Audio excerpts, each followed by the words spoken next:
The rifle trembled in Timothy Morales's weathered hands as he stared at the woman standing defiantly between him and the three men who had come to collect what they claimed was theirs. Her auburn hair caught the dying light of the mountain sunset, and her green eyes blazed with a fury he had never seen in another human being. She had arrived on his doorstep just 3 months ago, a mail-order bride he had expected to be plain and practical, someone who could help him survive the harsh winters in these Colorado mountains. Instead, Marie Campbell had turned his entire world upside down, and now she was about to get herself killed protecting the life they had built together. The wind howled through the pine trees surrounding his cabin, carrying with it the scent of snow and the promise of another brutal winter ahead. Timothy had lived in these mountains for 8 years, ever since he had fled the chaos of Denver, after losing everything in a mining speculation gone wrong. He had learned to read the weather, to hunt and trap, to survive on his own terms. But he had never learned to live with another person, and certainly never expected to fall in love with a woman who had answered his carefully worded advertisement in the Denver Post, seeking a practical wife for a mountain homestead. Marie's voice cut through the mountain air like a blade as she addressed the men who had tracked her to his remote cabin. "You have no claim on me anymore," she declared, her words carrying the weight of absolute conviction. "I paid my debts with 3 years of servitude, and I have the papers to prove it." Timothy felt his heart hammering against his ribs as he watched her stand her ground against men who clearly meant her harm. He had seen her courage before, in smaller moments when she had faced down a black bear that wandered too close to their chicken coop, when she had nursed him through a fever that nearly killed him, when she had worked from dawn to dusk helping him prepare for winter. But this was different. This was life or death, and she was risking everything for the chance at freedom he had unknowingly offered her. The story of how Marie Campbell came to be standing in his clearing, facing down three dangerous men with nothing but her fierce determination and his uncertain protection, began on a cold October morning when Timothy had finally admitted to himself that he could not survive another winter alone. He had spent the previous winter talking to his horses and his few chickens, going days without hearing his own voice, slowly losing his grip on sanity in the endless white silence of the mountain snow. When spring finally arrived, he had made his way down to the nearest town, a 2-day ride through treacherous mountain passes, and placed an advertisement in the paper that would eventually make its way to Denver. The advertisement had been simple and honest, perhaps brutally so. "Mountain homesteader seeks practical wife for remote Colorado cabin. Must be hardy, willing to work, and unafraid of isolation. No beauties need apply, only serious inquiries from women seeking security and honest partnership." Timothy had included enough money for train passage and a brief description of his property, along with a promise that any woman who found the arrangement unsuitable could return to Denver with funds for her journey home. He had expected responses from widows perhaps, or women past their prime who had few other options. He had never expected the letter that arrived bearing Marie's careful handwriting and her forthright explanation of her circumstances. Marie had written that she was 26 years old, educated, and currently working to pay off a family debt that had left her essentially indentured to a wealthy Denver family. She explained that she could read and write, had experience managing a household, and was willing to travel to his mountain home if he would accept her situation and help her gain true freedom from her current circumstances. She had been honest about her appearance, describing herself as plain enough to suit his requirements, and had included a small photograph that showed a serious-faced young woman with dark hair pulled severely back and wearing a simple dark dress. What the photograph had not conveyed was the intelligence that sparkled in her green eyes, the graceful way she moved despite her practical clothing, or the quiet strength that radiated from her even in moments of uncertainty. When Timothy had met her at the train station in the small mountain town that served as the closest civilization to his homestead, he had been struck speechless by the woman who stepped down from the passenger car carrying a single worn carpet bag and wearing the same serious expression from her photograph. The ride to his cabin had taken them through some of the most beautiful and treacherous country in Colorado, winding mountain paths that dropped away into deep canyons on one side and rose into towering peaks on the other. Marie had ridden beside him in silence for most of the journey, but he had caught her looking around with wonder at the landscape that had become his entire world. When they had finally reached his property as the sun was setting behind the western peaks, she had stood in his clearing and slowly turned in a complete circle, taking in the cabin he had built with his own hands, the small barn and chicken coop, the garden plot he had carved from the forest, and the endless wilderness that stretched in every direction. "It is beautiful," she had said simply, and something in her voice had told him that she meant it, that she was not just being polite or trying to make the best of a difficult situation. That first evening, as she had prepared a simple meal from his meager supplies, and they had eaten together by lamplight at his rough-hewn table, Timothy had begun to realize that he had gotten far more than he had bargained for in his practical mail-order bride. The first weeks of their marriage had been a careful dance of two people learning to share space and responsibilities while maintaining the boundaries of what was essentially a business arrangement. Marie had thrown herself into the work of preparing for winter with an energy and competence that amazed him. She had organized his chaotic supplies, improved his simple cooking, and tackled the endless tasks of preserving food and preparing clothing and bedding for the cold months ahead.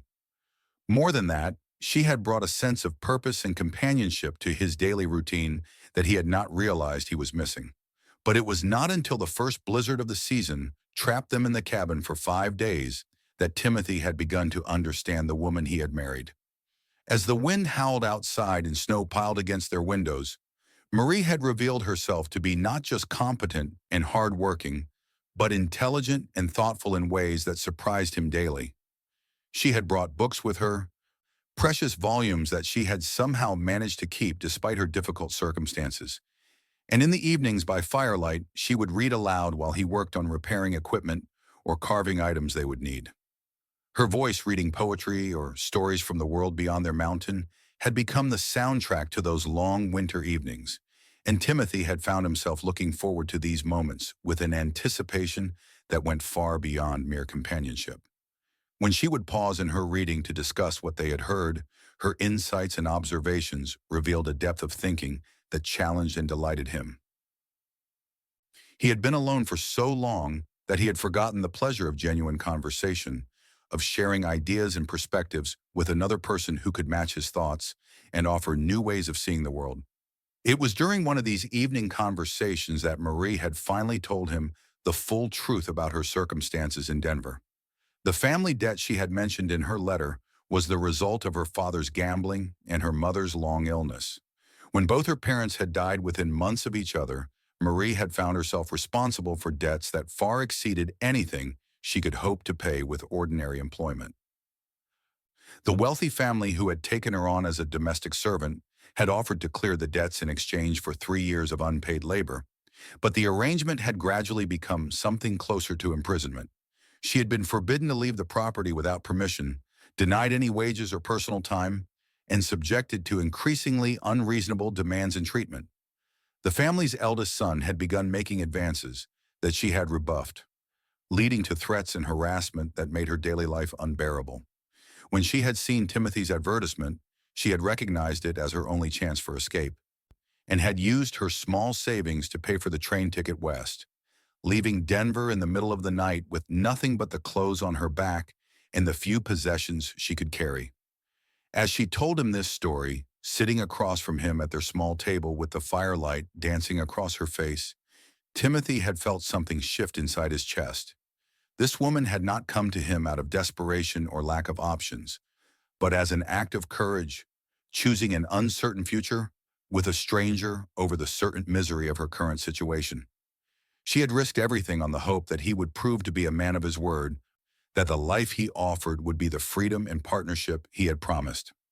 That night, for the first time since she had arrived, Timothy had found himself truly looking at Marie, seeing not just the capable helper who had transformed his daily existence, but the beautiful, intelligent, brave woman who had chosen to trust him with her future. Her dark hair, which she usually kept pinned back severely, had come loose during the day's work and fell in soft waves around her face. Her green eyes, which he had initially thought were simply serious, sparkled with intelligence and humor when she was relaxed and comfortable. And her smile, which appeared more frequently as she settled into their life together, transformed her entire face with a warmth and joy that took his breath away. The realization that he was falling in love with his mail-order bride had come to Timothy gradually. Then all at once, like the spring thaw that would suddenly turn mountain streams into rushing torrents, he began to notice everything about her. The way she hummed softly while working, the careful attention she gave to even the smallest tasks, the gentle way she spoke to their animals, the quiet contentment that seemed to settle over her as winter deepened and their isolation became complete. He found himself watching her when she was not aware of his attention, memorizing the expressions that crossed her face as she read or worked or simply sat quietly by the fire. But more than her beauty, which revealed itself more clearly to him each day, Timothy was drawn to Marie's strength and resilience. She never complained about the harsh conditions or the endless work required to survive in their remote location. When problems arose, she approached them with a calm determination that impressed him deeply. When a late-season storm damaged part of their roof, she had worked beside him in freezing rain to make repairs. When their food supplies ran lower than expected, she had found ways to stretch their meals and had even learned to trap small game to supplement their diet. Most importantly, she had brought joy back into his life in ways he had not expected. Her laughter, rare at first but becoming more frequent as she relaxed into their partnership, filled their small cabin with warmth that had nothing to do with the fire in their hearth. Her curiosity about his life before coming to the mountains had drawn stories from him that he had never shared with another person. And her own stories, told gradually as trust built between them, had given him insight into a world of books and ideas and possibilities that he had almost forgotten existed. By the time spring arrived and began to melt the snow that had kept them isolated for months, Timothy knew that what had begun as a practical arrangement had become something far more precious. He was deeply, completely in love with Marie Campbell, and he was terrified that she did not feel the same way about him. Their marriage was still, technically, a business partnership. She had never given him any indication that her feelings had changed from the practical gratitude and growing friendship she had expressed. And he was acutely aware that she was far more beautiful, intelligent, and refined than anything he had a right to expect or hope for. The spring and summer months had brought new challenges and new revelations about the woman who had become the center of his world. As the weather warmed and travel became possible again, Marie had suggested improvements to their homestead that showed both practical wisdom and an artistic eye that surprised him. She had designed a larger garden that would provide better nutrition and variety in their diet. She had proposed changes to the cabin that would make their living space more comfortable and efficient. And she had thrown herself into these projects with an enthusiasm that suggested she was planning for a long-term future in their mountain home. But it was during a trip to town for supplies in late summer that Timothy had gotten the first hint that Marie's past might not be as safely behind them as they had both hoped. While she waited with their wagon, he had gone into the general store to purchase items they could not produce themselves. The store owner, a man named Alan Ramos, who had always been friendly and helpful, had pulled him aside with a worried expression. "There have been men asking questions about a woman matching your wife's description," Alan had told him quietly. "They came through about a week ago, said they were looking for someone who owed them money. They seemed like the kind of men who would not take no for an answer, if you understand my meaning." Timothy had felt ice form in his stomach as he realized that Marie's former employers had not simply accepted her departure. They were actively searching for her, and they had tracked her as far as the small mountain town that served as the gateway to his remote homestead. That evening, as they made camp on the trail back to their cabin, Timothy had told Marie about the conversation with Alan. He had watched her face go pale in the firelight and had seen her hands shake slightly as she absorbed the implications of what he was telling her. She had been quiet for a long time, staring into the flames before she had finally spoken. "I knew this might happen," she had said softly. "The family I worked for has connections throughout Denver and beyond. They would see my leaving as theft, even though I fulfilled my obligation and have papers proving my freedom. They are the kind of people who believe they own whatever they choose to claim, and they do not accept defiance from people they consider beneath them." Timothy had reached across the fire to take her hand, feeling the tremor in her fingers as she tried to maintain her composure. "Whatever happens," he had told her, "you are not alone anymore. We will face this together." The smile she had given him in response had been tremulous, but genuine, and for the first time since their marriage began, he had seen something in her eyes that looked like more than friendship or gratitude. The men had arrived at their cabin on a cold September morning, 3 days after Timothy and Marie had returned from town. Timothy had been splitting wood behind the cabin when he heard horses approaching, and something about the sound had made him reach for the rifle he kept nearby. When he had come around to the front of the cabin, he had seen 3 men dismounting from their horses, all of them dressed too well for the mountain country and carrying themselves with the arrogance of people accustomed to getting their way through intimidation. Marie had emerged from the cabin at the sound of voices, and Timothy had seen her entire body go rigid as she recognized the men. The leader, a well-dressed man with cold eyes and a cruel mouth, had smiled when he saw her, but there was no warmth or kindness in the expression. "Marie, my dear," he had said in a voice that dripped false affection, "you have led us on quite a chase, but it is time to come home now. Your employer is very disappointed in your ungrateful behavior, and there will be consequences for the trouble you have caused." Marie had stepped forward, placing herself between Timothy and the 3 men, and when she spoke, her voice was steady, despite the fear he could see in her posture. "I am home," she had replied firmly. "I fulfilled my obligation to your family, and I have the legal documents proving my freedom. You have no authority over me, and no right to be on this property." The man had laughed, a sound without humor that made Timothy's skin crawl. "Legal documents," he had repeated mockingly. "My dear girl, you seem to forget that you are a very long way from any law that might protect you. And you have something that belongs to us. Something you took when you ran away in the night like a common thief." Timothy had never seen Marie look more beautiful or more dangerous than she did in that moment, standing in their clearing with her chin raised and her green eyes blazing with defiant fury. She had spent months building a new life, learning to trust again, allowing herself to hope for a future free from the fear and degradation she had endured. And now these men had come to destroy everything she had worked for, to drag her back into a life that had nearly broken her spirit. "You know very well that I took nothing that was not mine," she had said, her voice carrying across the clearing with absolute conviction. "The only thing I took was my own freedom, which was never yours to begin with. I paid my family's debts with 3 years of unpaid labor, and I have the receipts and documentation proving that the obligation was fulfilled. If you believe otherwise, you can take your complaint to a court of law." The second man, younger than the leader but with the same cruel cast to his features, had stepped forward with his hand resting on the gun at his hip. "Courts are for people who matter," he had said with a sneer. "You are nothing but a runaway servant, and you will come with us now or face the consequences of your continued defiance."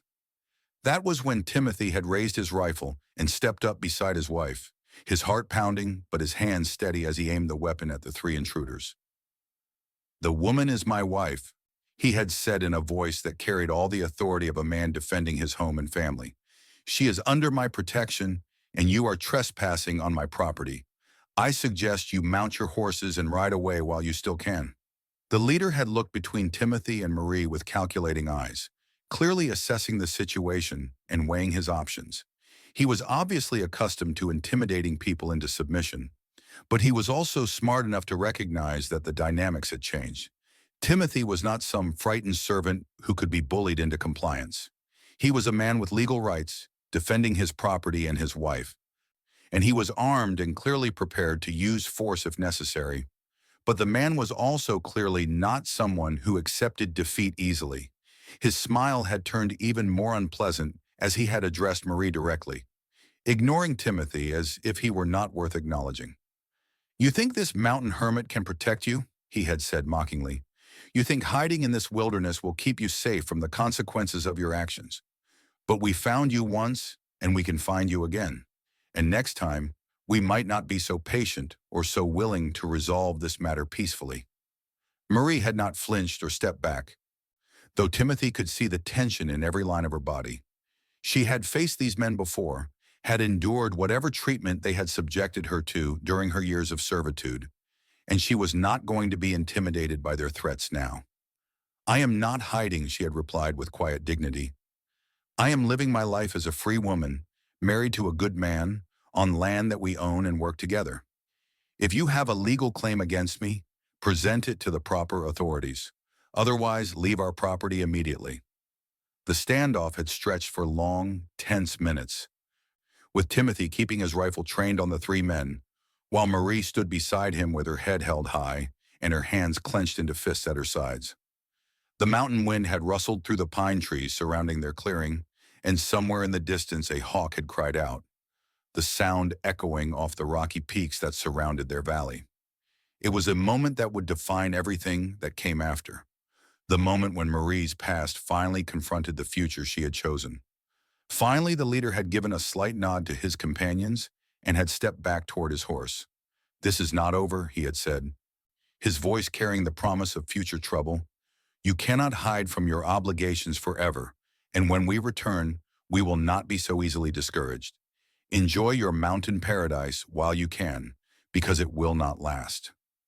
The three men had mounted their horses and ridden away, but not before the leader had turned back one final time to look at Marie with an expression that made Timothy's blood run cold.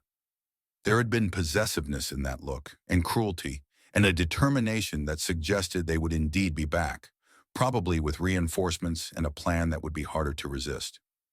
After the sound of hoofbeats had faded into the distance, Marie had finally allowed herself to collapse, sinking down onto the wooden steps of their cabin with her face in her hands. Timothy had set his rifle aside and had knelt beside her, pulling her into his arms as she finally allowed herself to shake with the fear and adrenaline that she had kept hidden during the confrontation. "I am so sorry," she had whispered against his chest. "I never meant to bring this danger to your home. I thought they would give up, that the distance and difficulty of finding me would make me not worth the effort. I should have told you more about what I was running from. I should have prepared you for the possibility that they would come." Timothy had held her tighter, feeling the tremor in her body and the dampness of tears against his shirt. "You have nothing to apologize for," he had told her firmly. "You are my wife, and this is our home. Whatever you were running from, whatever they think they can take from you, they will have to go through me first. And I promise you, Marie, they will not find that an easy task." That evening, as they had sat by their fire and tried to process what had happened and what it might mean for their future, Marie had finally told Timothy the complete truth about her relationship with the family she had served in Denver. The debt her father had accumulated had been to the patriarch of one of Denver's wealthiest families, a man who owned mining interests in real estate throughout Colorado. When her parents had died and left her unable to pay, the family had offered to clear the debt in exchange for her service. But the terms had been deliberately vague and exploitative. Over the 3 years she had worked for them, the family had treated her less like an employee and more like property. She had been denied wages, forbidden to leave the premises without permission, and subjected to increasingly unreasonable demands and degrading treatment. The family's eldest son, the man who had led today's confrontation, had begun making unwanted advances that had escalated from inappropriate comments to physical harassment.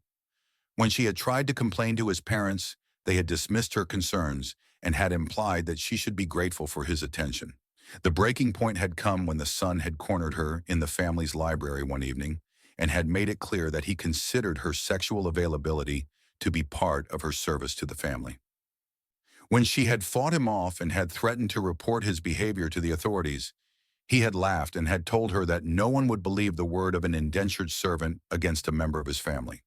That was when Marie had realized that her 3 years of service would never be enough, that the family intended to keep her in their power indefinitely, using her debt as justification for whatever treatment they chose to subject her to. Her escape had been planned carefully over several weeks, as she had managed to obtain copies of the original debt documents and had calculated exactly what she had paid through her labor. She had also managed to secure a letter from a lawyer who had confirmed that her obligation had been legally fulfilled, though she had paid for this service with the last of her personal possessions. On the night she had left Denver, she had taken only what belonged to her and had left behind a letter explaining her departure and providing documentation of her completed service. But the family had clearly not accepted her departure as legitimate, and they had the resources and connections to pursue her across state lines if they chose to do so. The fact that they had tracked her to the remote mountain town that served Timothy's area suggested that they were more determined than she had hoped, and that they would not be easily discouraged by today's confrontation. As Marie finished her story, Timothy had felt a deep anger building in his chest, not at her for bringing this trouble into their lives, but at the people who had treated her so cruelly and who now refused to accept her freedom. He had seen enough of the world to know that there were people who believed their wealth and position gave them the right to use others without consequence. But he had never before encountered such behavior directed at someone he loved. And he did love her. He had realized with complete certainty as he watched her struggle with fear and guilt over the situation they now faced. What had begun as attraction and admiration had deepened into something far more profound over the months they had spent building a life together. Marie was not just beautiful and intelligent and capable. She was brave and kind and resilient in ways that inspired him daily. She had transformed his lonely existence into something rich and meaningful. And the thought of losing her to the men who had come to claim her filled him with a determination he had never felt before. The next morning, Timothy had made a decision that would change both their lives forever. After Marie had gone to tend their animals, he had sat down at their small table and had written a letter to his brother Nathan, who lived in Denver and worked as a lawyer specializing in mining and property law. Nathan was one of the few people from Timothy's previous life who knew where he had gone and why, and Timothy trusted him completely to handle sensitive matters with discretion and competence. In the letter, Timothy had explained the situation they were facing and had asked Nathan to investigate the legal standing of Marie's former employer's claims. He had also asked his brother to look into the family's reputation and connections to determine what resources they might bring to bear in their pursuit of Marie. Most importantly, he had asked Nathan to prepare whatever legal documents might be necessary to protect Marie's rights and to establish her status as a free woman and legal wife. But Timothy had also made another decision, one that he had not discussed with Marie because he knew she would try to talk him out of it. He had decided that if legal means were not sufficient to protect his wife, he would use whatever other means became necessary. He had not survived 8 years alone in the Colorado mountains by being passive or avoiding confrontation when it became unavoidable. And the men who had threatened Marie had made a serious mistake in underestimating both his determination and his capabilities. The response from Nathan had arrived 3 weeks later, delivered by a mountain man who served as an informal postal service for the remote homesteads scattered throughout the region. The news had been both better and worse than Timothy had hoped. On the positive side, Nathan had confirmed that Marie's documentation was legally sound and that she had indeed fulfilled her obligation to her former employers. He had also discovered that the family had a reputation for exploitative labor practices and that there had been other complaints about their treatment of domestic workers, though none had been pursued successfully due to the family's wealth and influence. However, Nathan had also learned that the family was indeed determined to retrieve Marie, not because they had any legitimate legal claim, but because they viewed her escape as a challenge to their authority that could not be allowed to stand. The eldest son, Richard Reed, had apparently become obsessed with the idea of punishing Marie for her defiance, and he had convinced his father to fund an extensive search that had already cost them significant money and resources. More troubling still, Nathan had discovered that the family had hired private investigators and had even retained the services of men who specialized in retrieving runaway servants and workers. These men operated in the gray areas of the law, using intimidation and violence to achieve their goals, and they were known for their persistence and lack of scruples. The 3 men who had visited Timothy's cabin were likely just the advance scouts for a larger and more dangerous group. Nathan's letter had concluded with an offer to help in whatever way possible, including providing legal representation if the matter could be resolved through official channels. But he had also warned that the family's wealth and connections made a legal victory uncertain, and that Timothy and Marie should be prepared for the possibility that they would need to defend themselves through other means. That evening, as Timothy had shared the contents of his brother's letter with Marie, he had watched her face go through a range of emotions, from hope to fear, to a kind of resigned determination that broke his heart. She had been quiet for a long time after he finished reading, staring into the fire with an expression that suggested she was weighing options and possibilities that she did not want to consider. Finally, she had looked up at him with tears in her eyes, but with her voice steady and strong.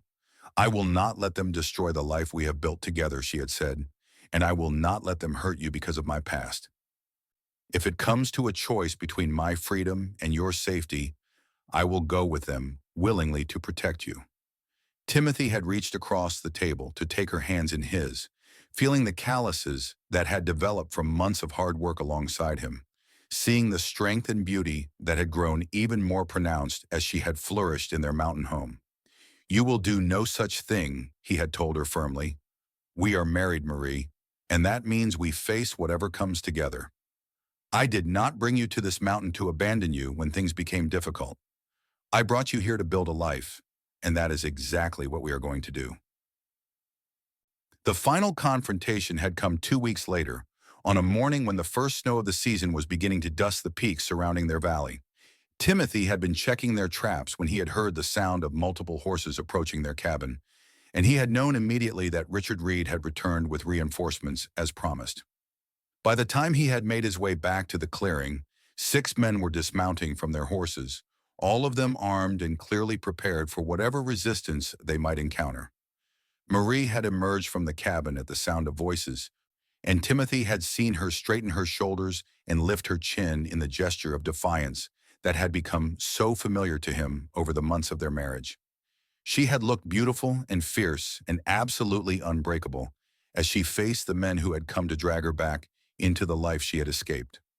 Richard Reed had stepped forward with the same cruel smile Timothy remembered from their previous encounter, but this time his confidence was backed by superior numbers and firepower. "The game is over, Marie," he had announced with obvious satisfaction. "You have caused enough trouble, and it is time to face the consequences of your actions. You are coming back to Denver with us, and your mountain hermit cannot stop us this time." But Marie had not stepped back or shown any sign of submission. Instead, she had moved to stand directly in front of Timothy, placing herself between him and the 6 armed men with a courage that took his breath away. "I told you before, and I will tell you again," she had declared in a voice that rang across the clearing like a bell. "I am a free woman, married to a good man, and you have no claim on me. If you try to take me by force, you will be committing kidnapping, and my husband will be justified in defending his property and his wife by whatever means necessary." Richard had laughed, the same cold sound that had chilled Timothy during their first encounter. "Your husband," he had repeated mockingly. "This arrangement is not a real marriage, just a business transaction between 2 desperate people. And even if it were legitimate, it would not erase your debts or your obligations to my family." That was when Timothy had stepped up beside his wife, his rifle in his hands and his voice carrying all the authority of a man defending everything he held dear. "This woman is my wife in every sense that matters," he had said clearly. "She is under my protection, and anyone who tries to harm her will answer to me. You are trespassing on my property, threatening my family, and I am ordering you to leave immediately." The standoff that followed had stretched for long, tense minutes, with both sides clearly prepared for violence, but neither wanting to be the first to cross that line. Timothy had kept his rifle trained on Richard Reed while calculating distances and angles, knowing that if shooting started, he would need to make every shot count against superior numbers. Marie had remained beside him, her presence giving him strength and purpose that went far beyond mere survival. And then, in a moment that would be burned into Timothy's memory forever, Marie had done something that changed everything. She had reached into her pocket and had pulled out a folded document, holding it up so that all the men could see it clearly. "This is a marriage certificate, legally filed and recorded," she had announced in a voice that carried absolute conviction. "Timothy Morales is my husband, and I am his wife, with all the legal rights and protections that status provides. This is also a deed to this property, showing that we own this land together as a married couple. And this is documentation from a Denver attorney confirming that I fulfilled all obligations to the Reed family and that I am legally free from any further claims." She had paused, looking directly at Richard Reed with eyes that blazed with righteous fury. You have no legal authority here, no legitimate claim on me, and no right to threaten my husband or our property. If you do not leave immediately, we will defend ourselves, and any consequences will be entirely your responsibility. The moment had stretched between them like a taut wire, with the mountain wind rustling through the pine trees and the scent of approaching snow sharp in the air. Timothy had felt Marie's hand brush against his arm, a gesture of connection and support that gave him the strength to face whatever came next. And then slowly Richard Reed had stepped back toward his horse, his face twisted with rage and frustration, but his eyes showing that he finally understood the futility of his position. This is not over, he had said, echoing his words from their previous encounter. But as he and his men had mounted their horses and ridden away, Timothy had seen something different in their departure. This time, they were not retreating to plan another attack. They were admitting defeat, accepting that Marie was truly beyond their reach. As the sound of hoofbeats faded into the distance, Marie had finally allowed herself to collapse into Timothy's arms, her strength and defiance giving way to relief and exhaustion. They had held each other in their clearing as the first snow of winter began to fall around them, both of them understanding that they had just fought for and won something precious beyond measure. That evening, as they sat by their fire and watched the snow accumulate outside their windows, Timothy had finally found the courage to tell Marie what he had been feeling for months. I love you, he had said simply, not as a business partner or a practical arrangement, but as my wife and the woman who has transformed my entire world. Marie had looked up at him with tears in her eyes and a smile that lit up her entire face. And I love you, she had replied, more than I ever thought possible, more than I ever dared to hope for when I answered your advertisement. The snow continued to fall outside their cabin, promising another long winter of isolation in their mountain home. But this time, Timothy knew, they would face it together as husband and wife in the truest sense, bound not just by legal documents or practical necessity, but by love and trust and the shared courage that had carried them through their greatest test. Marie Campbell had arrived as his mail-order bride, but she had become something far more precious. She had become his partner, his love, and his reason for believing that even the most unexpected beginnings could lead to the most beautiful endings.